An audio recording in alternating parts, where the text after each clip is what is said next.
নৃশংসভাবে ছুরি দিয়ে ছিন্ন ভিন্ন করে হত্যা করে লাশ টুকরো টুকরো করে কালো ব্যাগে ভরে পানিতে ফেলে দেয় সাইকোপ্যাথ খুনি হিশাম। প্রায় 10 দিন নিখোঁজ থাকার পর লিমনের লাশ উদ্ধার করা হয়। চাঞ্চল্যকর এই হত্যাকাণ্ড কিভাবে হয়েছে তা নিয়ে CNN এক প্রতিবেদনে বিস্তারিত জানিয়েছে। প্রতিবেদনে বলা হয় 16 এপ্রিল সর্বশেষ লিমন ও বৃষ্টির সঙ্গে তাদের বন্ধুদের যোগাযোগ হয়। লিমনের ফোন লোকেশন প্রথমে বাসা ও ক্যাম্পাস এলাকায় থাকলেও সন্ধ্যায় তা ক্লিয়ার ওয়াটার এলাকায় দেখা যায়। একই সময় সন্দেহভাজন হিশামের গাড়িকেও ওই এলাকায় দেখায়। রাত 10টার দিকে সন্দেহভাজনের ফোন থেকে ডোর ড্যাশের মাধ্যমে আবর্জনা রাখার স্থান, ডাক টেপ, ক্লিনিং সামগ্রী সহ বিভিন্ন জিনিস অর্ডার দেয়।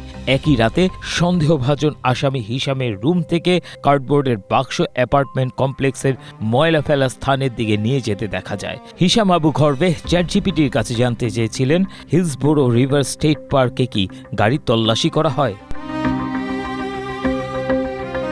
17 এপ্রিল রাত 1টা থেকে 4:30টার মধ্যে দুইবার হাওয়ার্ড ফ্রাঙ্কল্যান্ড সেতুতে গিয়েছিলেন হিশাম।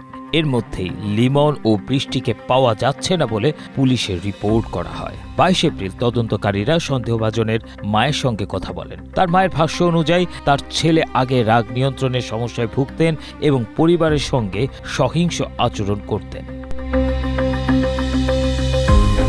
23 এপ্রিল তদন্তকারীরা একটি ময়লা ফেলা স্থানে তল্লাশি চালান। সেখানে তারা একটি রক্তমাখা কালো রঙের ফ্লোর ম্যাট, বৃষ্টির মুঠোফোনের কভার এবং লিমনের মানিব্যাগ, চশমা ও রক্তমাখা পোশাক খুঁজে পান।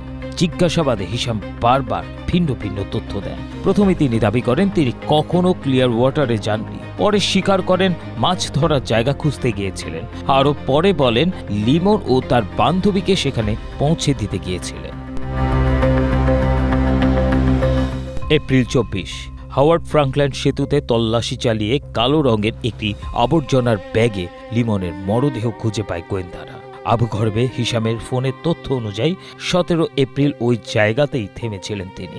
25 এপ্রিল সকালে আবু ঘরবেকে প্রথমবারের মতো আদালতে তোলা হয়। 26 এপ্রিল হাওয়ার্ড ফ্রাঙ্কল্যান্ড ব্রিজের কাছ থেকে মানবদেহের অংশ উদ্ধার করা হয় এবং সেগুলো পরিচয় শনাক্তের কাজ চলছে। ধারণা করা হচ্ছে ওই মানবদেহের অংশটি বৃষ্টির হতে পারে। 28 এপ্রিল আদালত হিশামকে দুটি হত্যা মামলায় জামিন ছাড়া কারাগারে রাখার নির্দেশ দেয়। একই সঙ্গে আসামি হিশাম আবু ঘরবেকে কোনো সাক্ষী বা নিহতদের আত্মীয়দের সঙ্গে কোনো রকম যোগাযোগ না করার নির্দেশ দেন আদালত।